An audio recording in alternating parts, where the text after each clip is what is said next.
Hello and welcome.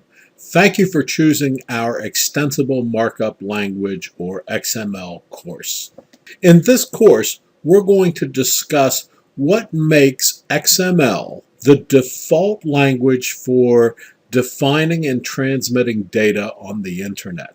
Why is XML so important in empowering data interchange on the internet? We're going to learn the details of an XML document from both sides, how to read the XML document as well as how to define our own XML documents. Think of XML as a briefcase that enables us to wrap our data into a format that we can pass off to others, and those others can interpret the data in that briefcase without any other information from us, because the data within the briefcase, the data encapsulated or described by the XML language, is self-describing.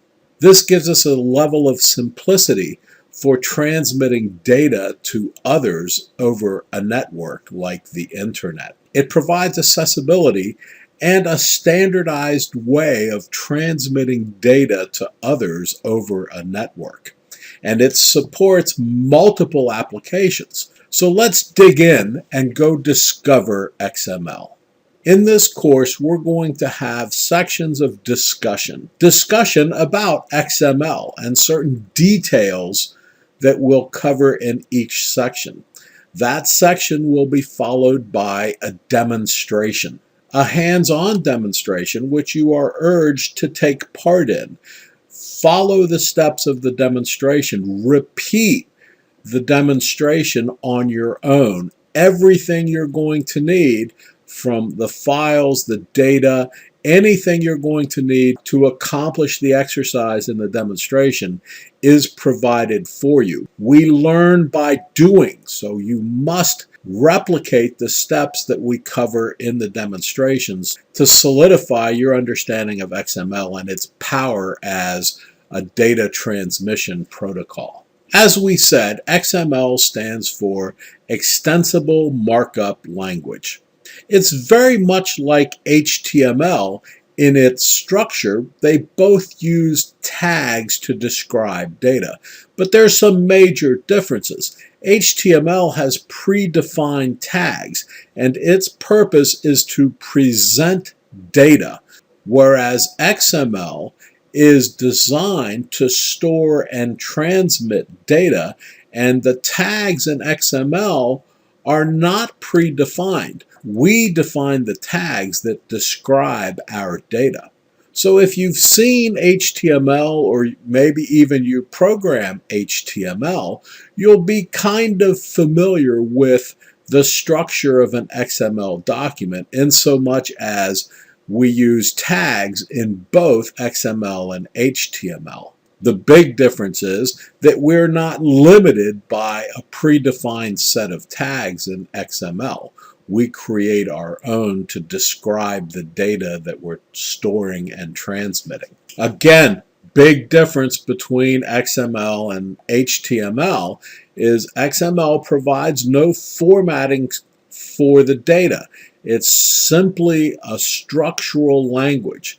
It allows us to create self-describing data using the tags within which the data is embedded. A reader or receiver of that data, without any other information, can parse the data and use it within their own system. This makes XML amazingly powerful for information interchange and sharing. And the sharing of the data isn't limited to homogeneous systems.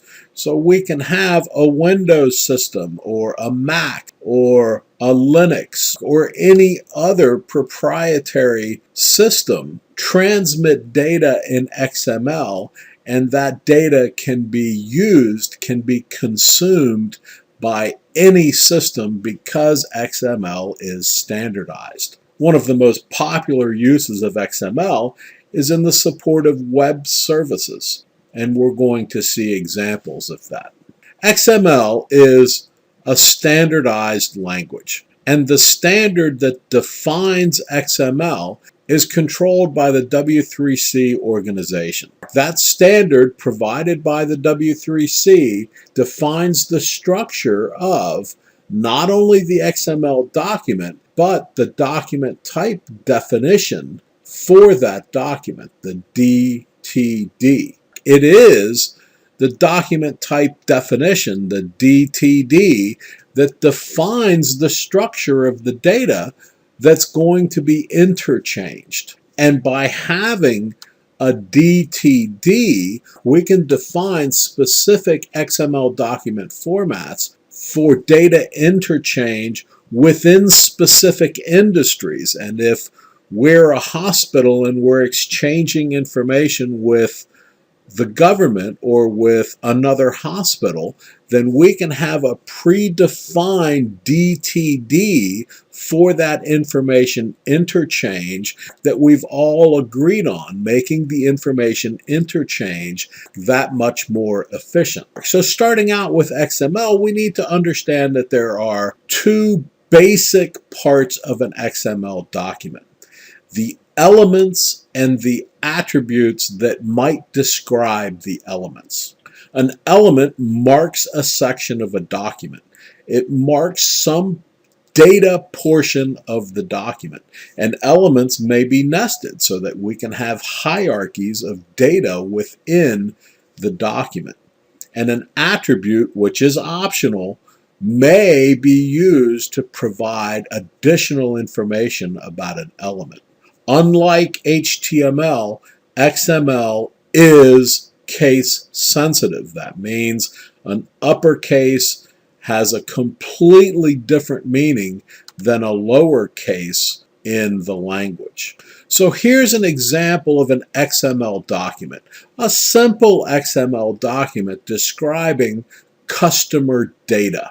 The very first line in any XML document, that is the first line before any white space, must be the declaration. We'll talk more about the declaration, but in this case, the declaration tells whomever is reading this document that the document consists of data that's encoded using XML version 1.0, and that the encoding uses the character set ISO 8859-1.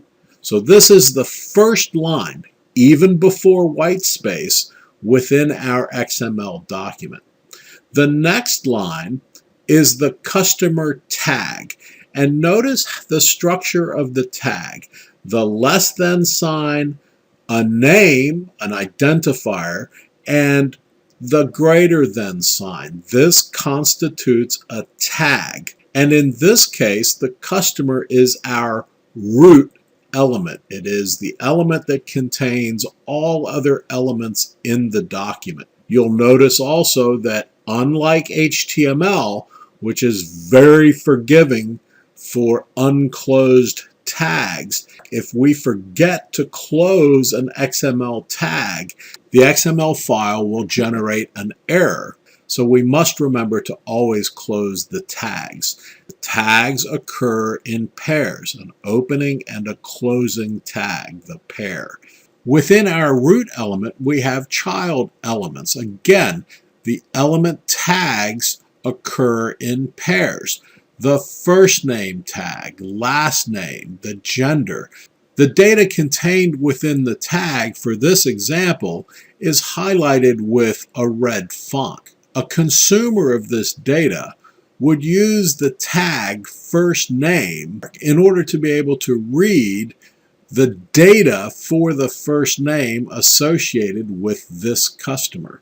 Likewise, the last name, the gender, the address, and the address itself has child elements: street, city, state, zip, and country. Within each of these tags, a consumer of this XML file would be able to extract the data that they're interested in simply by scanning these tags. So if a consumer of this data, someone to whom we transmitted this XML file, wanted to extract this customer's first and last name, they would know based on the description of the data to go to the tag first name and then go to the tag last name to extract that data, John Smith.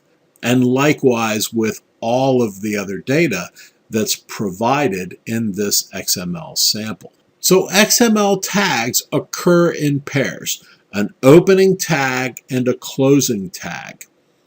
Everything in the XML document must be enclosed within the root tags. The root tag is the parent element. It is the topmost element in the XML file.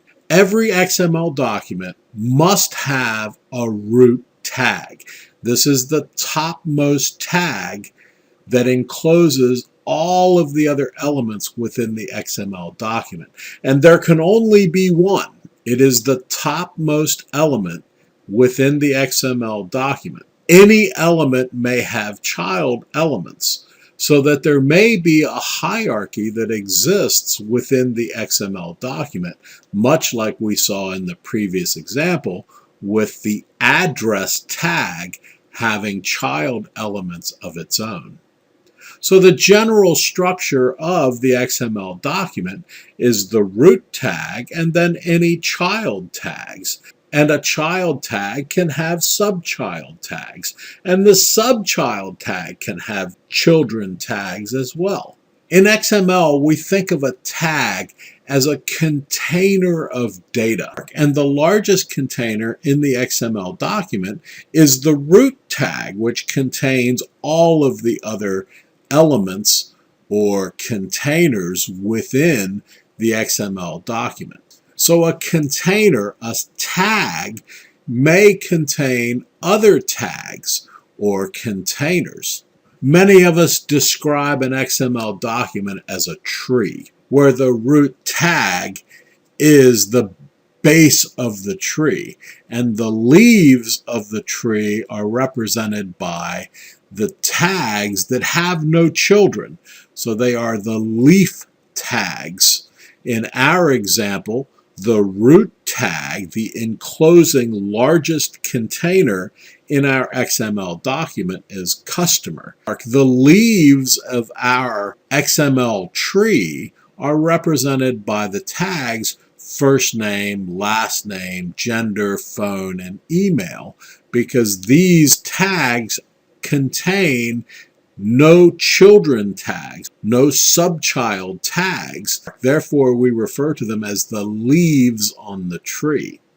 The address tag, on the other hand, is referred to as a branch of the tree because it does contain child elements. And it is those child elements that are the leaves because they don't contain children elements themselves.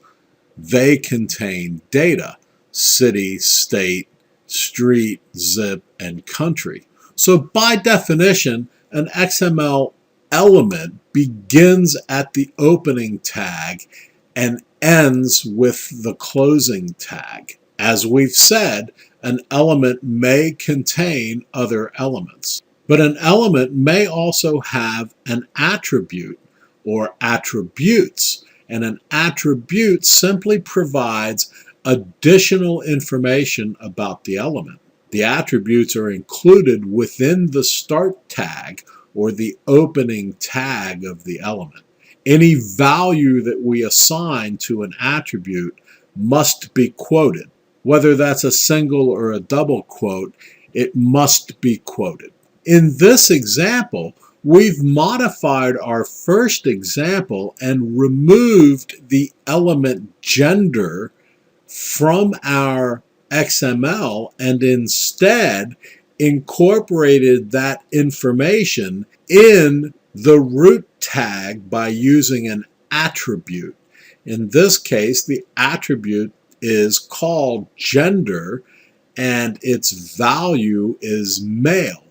So this example of the customer information that is identical to our previous example provides the same information to any consumer of the data. But in this case, rather than using an element to define the gender data, we're using an attribute and including that attribute within the opening or start tag of our root element customer. Like any language that we use to communicate with a computer, XML has a set of rules, and those rules are referred to as a syntax.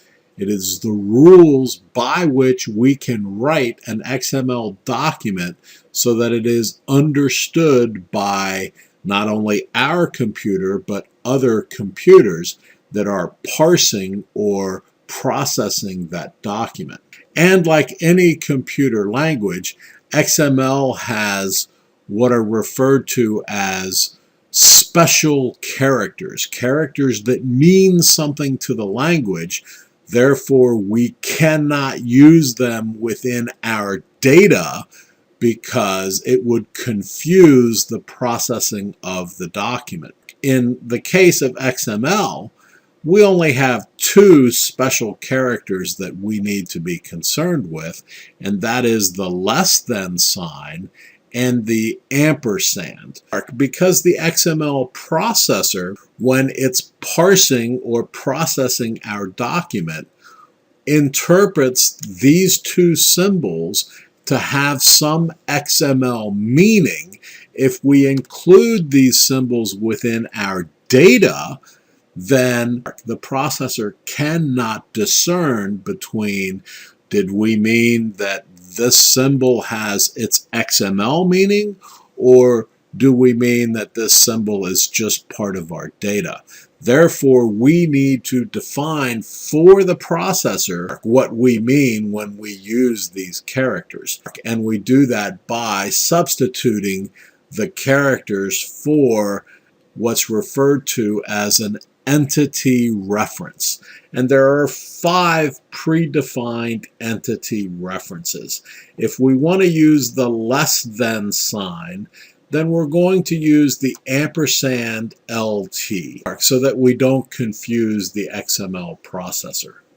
Same thing with the greater than sign, the ampersand, the apostrophe, and the quotation mark. Continuing with the syntax or the rules of the XML language, there are rules for the naming of our XML elements. And these rules allow the XML processor to have an expectation for the name of the element. Although white space and the formatting of our XML document is immaterial to a computer processing that document, we use white space liberally in the creation of our XML documents so that they are more human readable. Has absolutely no bearing on how the computer processes the XML, but makes the XML document readable to a person. When we're creating our XML documents, we often want to include a comment, a description of the data that we've included within the XML document. We do this by using a special syntax within XML. And if you're familiar with HTML, the syntax for the comments in XML are identical. A less than sign followed by an exclamation point and 2 dashes begins the comment. 2 dashes and a greater than sign ends the comment. Anything that we put between these two symbols will be ignored by the XML processor. So let's go look at some code.